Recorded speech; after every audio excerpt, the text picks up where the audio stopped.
Welcome to our channel. Today we how to optimize GitHub for open source projects step by step clearly. Create a GitHub account if you haven't already. Visit github.com and click on the sign up button. Fill in your details and follow the prompts to create your account.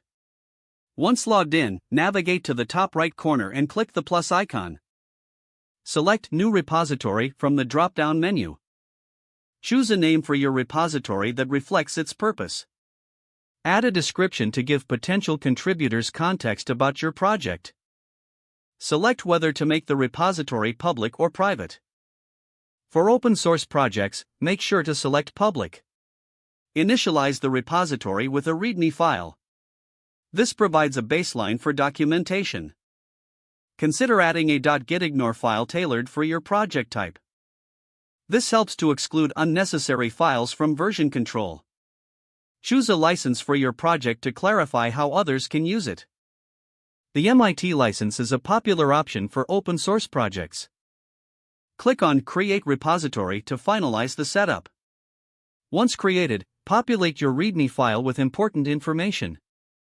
Include installation instructions, usage guidelines, and contribution details. Set up clear contribution guidelines in a separate file called contributing.md. Outline how others can contribute to your project effectively. Add a code_of_conduct.md file to ensure a welcoming environment. Use templates available in the GitHub community for these documents. Utilize issues to track bugs and feature requests. Encourage users to report issues by labeling them appropriately. Create a project board to visualize tasks and manage your workflow. Use labels to categorize issues and pull requests for easy navigation.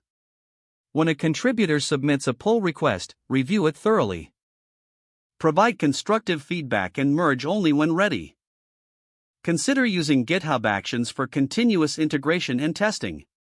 Don't forget to like this video and subscribe to our channel for more step-by-step tech guides.